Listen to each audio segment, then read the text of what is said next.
Olá, tudo bem? Meu nome é Marcos Fonseca, sou professor de Física do campus São Vicente do Sul do Instituto Federal Farroupilha e esse vídeo se destina ao projeto Escolha IFAR SVS. Nesse vídeo vai ser apresentada uma breve revisão de tópicos que já foram tratados nos vídeos anteriores e então vai ser feita uma discussão sobre o que consta nos materiais movimento uniformemente variado 1 e movimento uniformemente variado 2. Novamente, como em todos os vídeos, o ideal é que você já tenha lido o que consta nesses materiais e que esse vídeo sirva apenas para esclarecer algumas dúvidas que talvez não tenham ficado claras durante a leitura do material. Nos vídeos anteriores e nos materiais anteriores, a gente apresentou a discussão daqueles movimentos que acontecem ou que podem ser considerados como acontecendo com velocidade constante. Esses movimentos são chamados movimentos uniformes e para fazer a descrição desses movimentos uniformes, nós utilizamos a equação horária da posição para movimentos uniformes. Nós também, nos materiais anteriores, definimos uma quantidade física que mede ou que quantifica a variação da velocidade. Essa quantidade física foi chamada de aceleração e nós calculamos o valor médio dessa aceleração através da razão entre a variação da velocidade e a variação do tempo. O que nós vamos fazer agora é ir atrás da descrição matemática daqueles movimentos que acontecem com variação de velocidade. Mas essa variação de velocidade, ela ainda não vai poder ocorrer de qualquer forma. Para que a gente consiga fazer uma descrição matematicamente simples, a variação da velocidade ela vai precisar ser uniforme. Então, o movimento que nós vamos discutir é um movimento com variação uniforme de velocidade.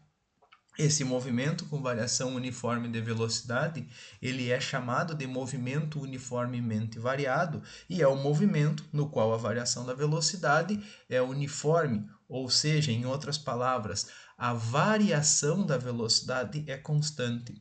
A velocidade do objeto, da partícula, o qual tem o seu movimento sendo descrito, essa velocidade ela sempre varia pela mesma quantidade.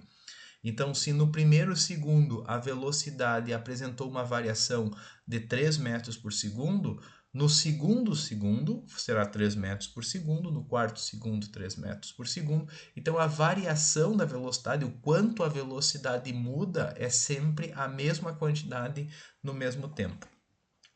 Como a aceleração é a quantidade física que mede a variação da velocidade, o movimento uniformemente variado, ele é um movimento com aceleração constante. Então, o que nós fazemos para obter a nossa primeira equação para descrever um movimento uniformemente variado? Nós partimos da equação da aceleração média. Supomos que como a aceleração é constante, a aceleração média é igual a qualquer valor de aceleração, a gente pode tirar o índice m. A partir daí, nós consideramos que o cronômetro é zerado no início da observação. E fazendo uma matemática bem simples, nós conseguimos partir da equação da aceleração média e encontrar uma equação que relaciona a velocidade que o objeto tem em qualquer instante de tempo do movimento. Essa equação que relaciona a velocidade com o tempo, ela é uma equação horária de velocidade e ela permite que nós determinemos a velocidade que um corpo possui para qualquer instante de tempo, se o movimento que esse corpo está executando for um movimento uniformemente variado. Aqui o primeiro termo é a velocidade em função do tempo, o segundo termo é a velocidade inicial, o terceiro termo é a aceleração e o quarto termo é o tempo. Para entender como que nós podemos aplicar essa equação horária de velocidade na descrição de um determinado movimento, a gente traz um exemplo aqui. Uma determinada partícula executa um movimento com aceleração constante de 4 metros por segundo ao quadrado. Se este móvel tinha inicialmente uma velocidade de 54 km por hora, qual seria a velocidade desse móvel após 5 segundos de observação? Nesse problema, nós temos A primeira informação importante é que a aceleração é constante. Se a aceleração é constante, a gente sabe que está tratando de um movimento uniformemente variado. Esse valor de aceleração é 4 metros por segundo ao quadrado. Aqui a gente precisa ter atenção nessa unidade, metros por segundo ao quadrado. Se esse móvel tinha inicialmente uma velocidade de 54 km por hora, qual será a velocidade do móvel após 5 segundos? Observe aqui que metros por segundo ao quadrado na aceleração exige que a velocidade esteja em metros por segundo e que o tempo esteja em segundos. O tempo já está em segundos, não é preciso nenhum tipo de conversão, mas a velocidade 54 km por hora, ela necessita de uma conversão. Então a primeira coisa que a gente faz é transformar esse 54 km por hora, que é a velocidade inicial, a velocidade que o móvel tinha inicialmente, pelo fator 3, usando o fator 3,6, nós conseguimos encontrar que a velocidade inicial é 15 metros por segundo. A aceleração 4 metros por segundo ao quadrado, o tempo 5 segundos, qual é a velocidade após 5 segundos? Então ele quer saber a velocidade em um certo instante de tempo. Para determinarmos a velocidade em um certo instante de tempo, a gente utiliza a equação horária da velocidade. Então eu trago aqui a forma geral da equação horária da velocidade. Essa equação horária da velocidade tem a velocidade inicial trocada por 15, a aceleração trocada por 4, e essa equação final aqui, V função de t igual a 15 mais 4t, é a equação horária da velocidade para este movimento. Se nós sabemos a equação horária da velocidade, nós temos condições de descobrir qual é a velocidade para qualquer instante de tempo. Nesse caso aqui, o interesse é saber qual é a velocidade após 5 segundos de observação. Então eu venho na equação horária da velocidade e troco o tempo por 5, onde aparece t. Então troquei aqui para dizer que eu não estou calculando mais qualquer velocidade, sim a velocidade após 5 segundos de observação. E troquei aqui também o t para a gente conseguir fazer a conta e descobrir qual é a velocidade que o móvel tem após 5 segundos. Primeiro nós fazemos a multiplicação, 4 vezes 5 é 20, 20 mais 15, 35 metros por segundo. Como metros por segundo não é uma unidade usual, cotidiana, que a gente utiliza, até nós nem conseguimos ter, na maioria das vezes, uma ideia de se isso é rápido ou é devagar, porque nós costumamos utilizar o quilômetros por hora, sempre é interessante que tu chegue num resultado de metros por segundo e converta esse resultado para quilômetros por hora. Então aqui a gente tem 35 metros por segundo, utilizamos o fator 3,6 e descobrimos que o objeto estaria, após 5 segundos de observação, com uma velocidade de 126 km por hora. Então aqui é um exemplo bem simples de aplicação direta do conceito de equação horária de velocidade. Aqui a gente tem um outro exemplo, aí já um pouco mais aplicado, né? A gente tem a desaceleração máxima que determinado automóvel desenvolve é menos 8 metros por segundo ao quadrado. Sinalzinho negativo já indicando que a aceleração é negativa e significa que vai haver uma redução da velocidade, né? Na maioria dos casos, a aceleração negativa ela representa uma redução da velocidade porque ela está contra o referencial. Se este automóvel estava trafegando com uma velocidade de 144 km por hora, quantos segundos levará para parar completamente? Então aqui a gente tem um carro andando a 144 km por hora, esse carro pisa no freio, quando ele pisa no freio a desaceleração do carro é menos 8 metros por segundo ao quadrado, quantos segundos o carro leva para parar completamente. Então aqui tem um desenho representando a situação, o carro vindo a 144 km por hora, a aceleração de menos 8 metros por segundo ao quadrado. Parar completamente é atingir velocidade zero, então eu vou querer que a velocidade final seja zero. Assim como ocorreu no outro exemplo, nós não podemos utilizar a velocidade em quilômetros por hora, é necessário fazer uma conversão. Então nós pegamos o 144, dividimos pelo fator 3,6 e encontramos que a velocidade inicial era 40 metros por segundo. A aceleração é informada no problema, menos 8 metros por segundo ao quadrado, e a velocidade final embora ela não esteja explícita no problema, a gente tem que lembrar que o carro quer parar completamente. Parar significa velocidade zero. Então nós trocamos os valores, a velocidade vai ser trocada por zero, a velocidade inicial vai ser trocada por 40, a aceleração vai ser trocada por menos 8. O menos 8t ele vai passar para o outro lado, ele vai trocar o seu sinal, ele vai ficar mais 8t, o 8 vai passar para baixo do 40 dividindo e a gente tem aqui 5 segundos. Então, este carro que estava a 144 km por hora, quando ele desacelera a menos 8 metros por segundo ao quadrado, ele leva 5 segundos para conseguir parar, para conseguir atingir o repouso. O que a gente pode tirar de conclusão desses dois exemplos que a gente fez? Que a equação horária da velocidade, ela permite o conhecimento da velocidade para qualquer instante de tempo. Então a gente tem total controle sobre como a velocidade de um objeto, de um móvel que executa um movimento uniformemente variado se comporta. Porém, se nós só temos uma equação horária de velocidade, nós não temos nenhuma informação sobre qual é o lugar onde esse objeto, onde esse ponto material, essa partícula está. Por quê? Nós não temos uma equação horária de posição. Tu pode até pensar, não, mas eu tenho uma equação horária de posição. Eu usava a equação horária de posição que nós utilizávamos nos vídeos e materiais anteriores, era uma equação horária de posição para movimento uniforme.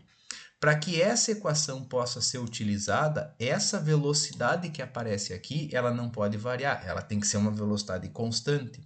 Mas o movimento uniformemente variado é justamente o movimento em que a velocidade não é constante.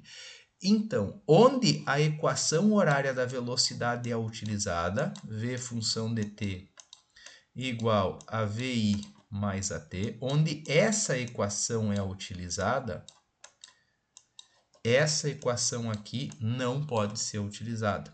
Então, a gente tem um certo vácuo aí. Eu sei controlar a velocidade, eu sei prever a velocidade, mas eu não tenho nenhuma informação sobre a posição. Por enquanto, sim. E obviamente que o nosso próximo passo é tentar buscar uma equação horária de posição para o movimento uniformemente variado. Para que a gente consiga encontrar essa equação, obter essa equação, a gente utiliza a seguinte ideia. Em um movimento uniformemente variado, a velocidade média do móvel ela é igual à média aritmética entre as velocidades inicial e final. O que eu estou escrevendo aqui é que a velocidade média, o ΔS dividido pelo ΔT, o deslocamento dividido pelo tempo, ele é igual à média aritmética das velocidades inicial e final. Velocidade final mais velocidade inicial dividido por 2. Isso não é uma propriedade exclusiva do movimento uniformemente variado. Não é algo que acontece somente nesse tipo de movimento, mas é algo que acontece com qualquer função matemática afim, função linear. A média da função é igual à média dos extremos da função. Então a gente utiliza essa relação matemática sobre a condição da velocidade média igual à média das velocidades, e é possível, através de alguns passos matemáticos, encontrar uma equação que relacione a posição ocupada pelo objeto com o tempo do movimento. Essa equação que relaciona posição com tempo, ela é chamada de equação horária da posição. E ela prevê, agora a gente vai ter controle, prevê os valores de posição de um objeto que executa o movimento uniformemente variado. Nessa equação horária de posição que nós obtivemos, o S, função dt, é a posição para um determinado valor de tempo. O SI é a posição inicial, aquela posição que o móvel ocupa no início da observação. O VI é a velocidade inicial, a velocidade que o móvel possuía no início da observação. O A é a aceleração que esse objeto vai desenvolver e o T é o tempo. Nessa equação, é necessário que todas essas quantidades estejam conversando em relação às suas unidades. Então, se eu estou utilizando a aceleração em metros por segundo ao quadrado, eu preciso que o tempo esteja em segundos, que a velocidade inicial esteja em metros por segundo e que as posições estejam em metros. É necessário que as unidades dessas quantidades físicas estejam todas de acordo. Para entender como funciona uma equação horária de posição, eu trouxe aqui um outro exemplo, agora já é um exemplo mais rico em detalhes do que o primeiro e o segundo exemplo que a gente resolveu, e diz o seguinte: um corpo parte da posição menos 4 metros de um determinado referencial com uma velocidade de 3 metros por segundo e uma aceleração constante de 2 metros por segundo ao quadrado. Encontre as equações horárias de posição e velocidade, a posição e a velocidade após 5 segundos de observação, o instante em que a velocidade do corpo é 21 metros por segundo, a posição do corpo quando a velocidade é 21 metros por segundo, e o que é mais complicadinho de fazer, o instante em que o corpo passa pela posição 84 metros. Então vamos fazer por partes, primeiro na letra A, quais são as equações horárias de posição e velocidade. Para encontrar as equações horárias de posição e velocidade, eu preciso identificar a posição inicial, a velocidade inicial e a aceleração. 4 metros menos 4 metros é a posição inicial, 3 metros por segundo é a velocidade inicial, a velocidade que o corpo possuía no início da observação, e 2 metros por segundo ao quadrado é a aceleração.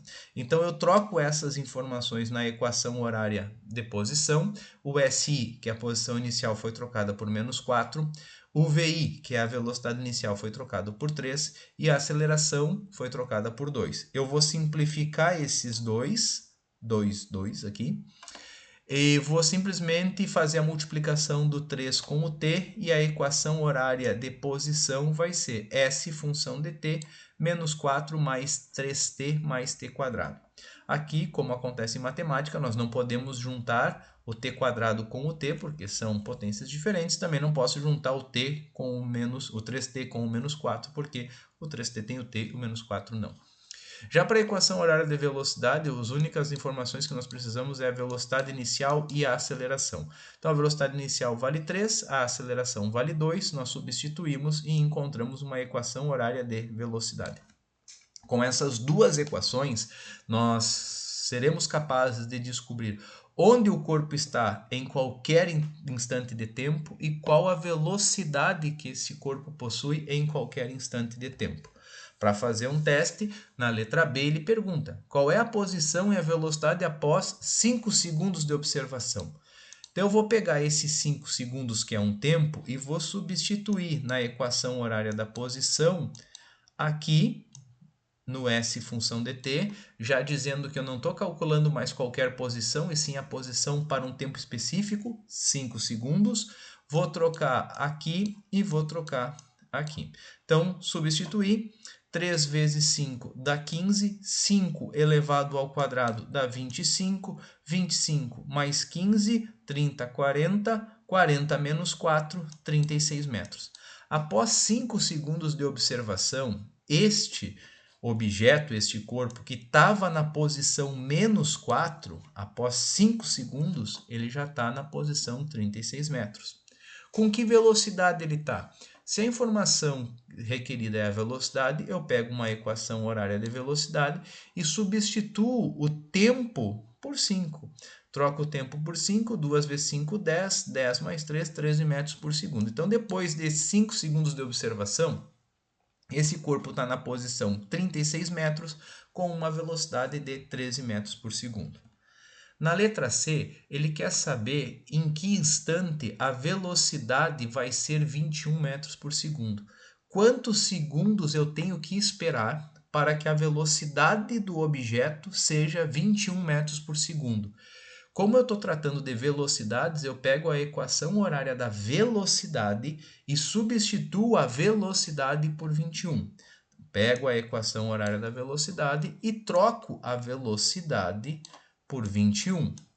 O 3 que está somando, ele passa para o outro lado subtraindo. 21 menos 3 dá 18. O 2 que está multiplicando passa para o outro lado dividindo. E nós encontramos 9 segundos.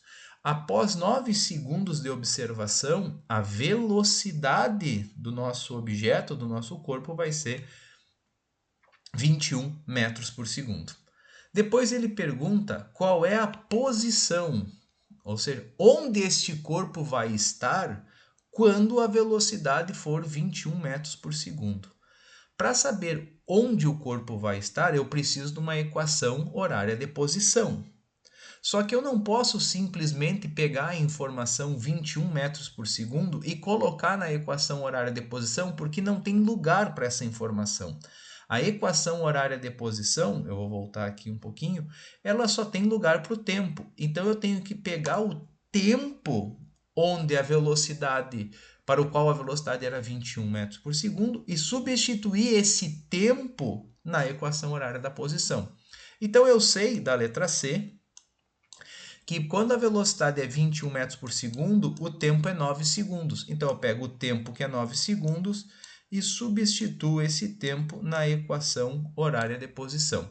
3 vezes 9 dá 27, 9 ao quadrado dá 81, 81 mais 27 menos 4, 104 metros.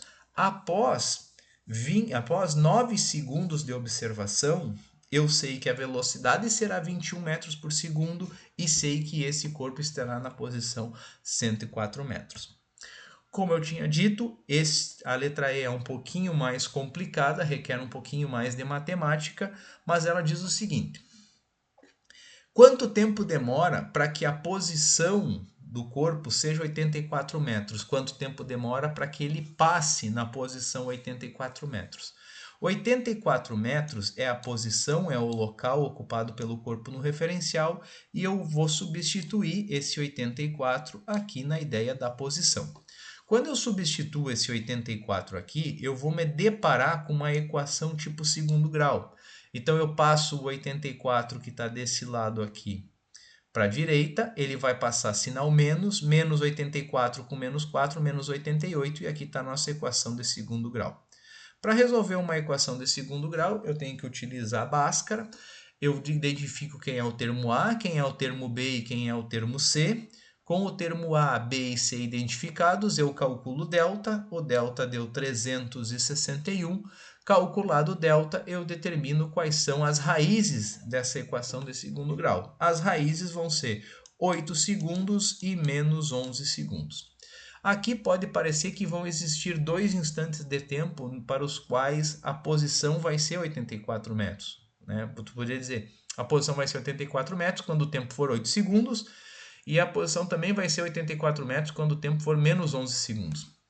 O problema é que menos 11 segundos se referem a um tempo antes do início da observação. E antes do início da observação, eu sequer sabia que o movimento era um movimento uniformemente variado. Eu não tinha controle de como estava acontecendo o movimento. Então é comum nós ignorarmos os tempos negativos e assumirmos só como solução os tempos positivos. Após 8 segundos, a posição que o corpo ocupa vai ser o 84 metros. Depois, lá no material Movimento Uniformemente Variado 2, tem algumas atividades, a solução das atividades está lá no material, e tem uma questão dos nossos processos seletivos que envolve esse tipo de movimento, o movimento uniformemente variado. E é o seguinte: um canhão na superfície da Terra, apontando verticalmente para cima, lança um projétil de 2 kg de massa a uma velocidade de 100 metros por segundo. Após o lançamento, ele sobe até uma determinada altura e, após um certo tempo, retorna ao ponto de lançamento. Supondo que a aceleração da gravidade terrestre seja constante e de 10 metros por segundo ao quadrado, e desprezando atritos devido à atmosfera terrestre, qual altura o projeto atinge a partir do ponto de lançamento e qual sua velocidade no ponto mais alto da sua trajetória, respectivamente. Então tem duas perguntas aqui. Primeiro, qual é a altura máxima que esse projétil vai atingir, e o segundo é qual é a velocidade que esse projétil vai ter no ponto mais alto da sua trajetória. Para resolver esse problema, na verdade, nós vamos responder primeiro a segunda pergunta e depois responder a primeira. Primeiro nós vamos responder qual é a velocidade no ponto mais alto e depois nós vamos responder qual é a altura que ele atinge. É interessante destacar que esse tipo de movimento, o movimento uniformemente variado, é o movimento que ocorre com aqueles corpos que estão única e exclusivamente expostos à atração gravitacional. Então, se tu abandonar um objeto próximo à superfície da Terra, tu sabe que esse objeto cai. Esse objeto vai cair porque a Terra produz uma força sobre ele. A gente vai discutir força dos materiais mais para frente, mas a gente sabe que produz uma força e essa força faz com que o objeto ganhe velocidade.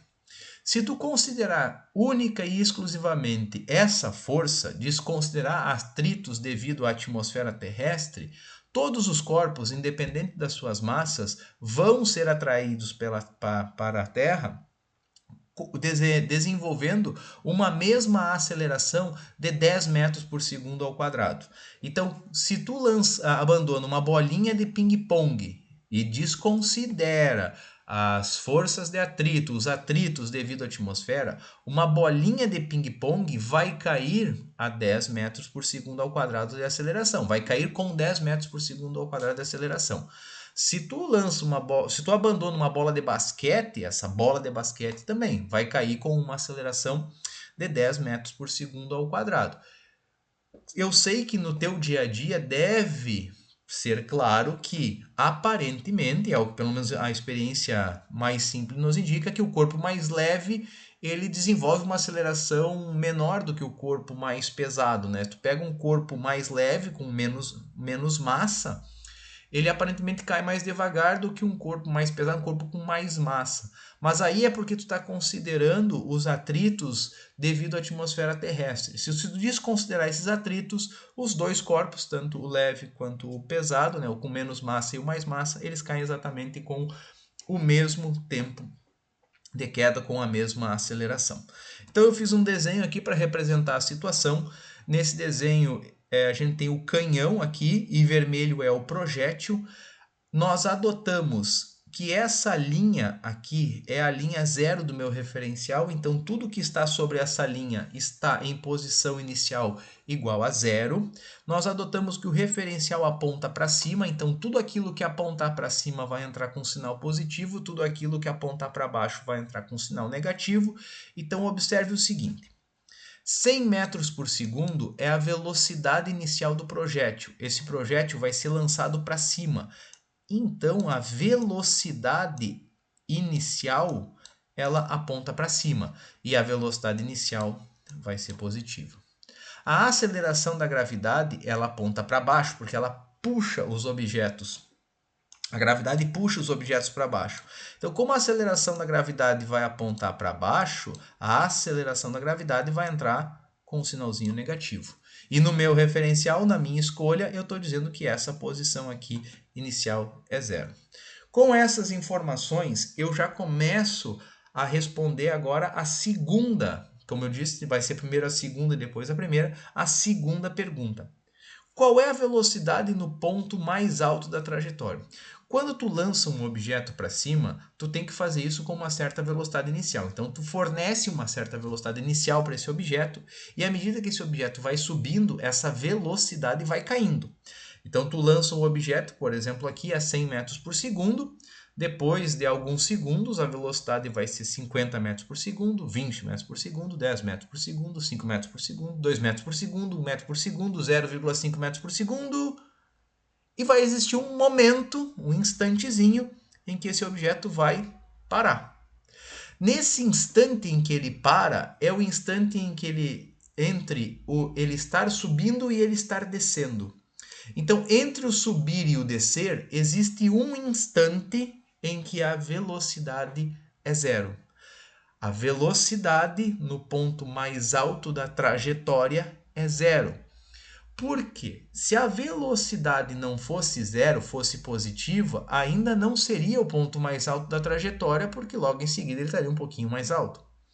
Se a velocidade não fosse zero e fosse negativa, significa que o objeto já começou a descer. Então ele também não está no ponto mais alto. O ponto mais alto é aquele caracterizado por uma velocidade zero. Como a velocidade inicial era 100 metros por segundo, a velocidade final vai ser zero. Com a velocidade final, a velocidade inicial e a aceleração, eu consigo, através da equação horária da velocidade, encontrar quanto tempo leva até que o objeto atinja a altura máxima. Então, a altura máxima é representada pela velocidade final zero. Eu passo o menos 10t, menos porque a aceleração é negativa, para o outro lado, ele fica mais 10t, passo 10 dividindo, e depois de 10 segundos, o nosso projétil atinge a condição de velocidade final zero. Então, são 10 segundos de subida. Agora, basta que a gente pergunte onde esse objeto está após 10 segundos. Como 10 segundos é o tempo da subida, se eu perguntar onde esse objeto está após 10 segundos, eu vou estar descobrindo qual é a altura máxima que o objeto atingiu. Para descobrir onde ele está, eu preciso de uma equação horária de posição. Nessa equação horária de posição, eu vou precisar entrar com os valores de posição inicial, que eu já sei que é zero, porque eu escolhi no referencial que a posição inicial era zero. Velocidade inicial, que o problema fornece, 100 metros por segundo. Tempo, que nós encontramos aqui, 10 segundos. A aceleração, que o problema fornece, menos 10 metros por segundo ao quadrado. E, de novo, o tempo elevado ao quadrado, que é 10. Então, substituir o SI por zero, substituir o VI por 100, o T por 10. Substituir o A por menos 10, e eu vou ter que tomar cuidado com esse sinal. Trouxe o 2 e substituir o tempo por 10 e vou ter que elevar ao quadrado. O zero eu copiei, o 100 vezes 10 deu 1000, e aqui eu preciso primeiro fazer esse quadrado. Então, eu vou fazer 10 elevado ao quadrado dá 100. Está aqui o 100. O sinal negativo que está aqui fez o jogo dos sinais e ficou negativo aqui. E o 10 dividido por 2 fechou em 5. Baixei o zero, baixei o 1000 e aqui 5 vezes 100 dá 500, com o sinal negativo menos 500. 0 mais 1000 menos 500, 500 metros. Então, nós sabemos que no ponto mais alto da trajetória, a velocidade vai ser zero. Então, a gente tem zero de velocidade e zero de velocidade. E nós sabemos que a altura máxima atingida pelo projétil é de 500 metros. A alternativa correta é a letra D. Então, nesse vídeo, eu espero que tenha ficado claro algum ponto que talvez não tivesse ficado muito bem explicado na leitura do material, que você talvez não tivesse entendido muito bem na leitura do material. O movimento uniformemente variado, ele é um movimento que ocorre com velocidade variável. E a velocidade variável, ela acontece através de uma aceleração constante. Então, tu tem um movimento com aceleração constante e velocidade variável. Para controlar esse movimento, nós podemos utilizar duas equações, uma equação horária de posição e uma equação horária de velocidade. A equação horária de velocidade controla, obviamente, a velocidade e a equação horária de posição controla, obviamente, a posição. Certo? Se ficou alguma dúvida, tenta entrar em contato com o pessoal do projeto. O pessoal do projeto repassa a sua dúvida para nós e dentro das nossas possibilidades a gente tenta esclarecer. Nesse vídeo era isso, um forte abraço e nos encontramos nos próximos vídeos.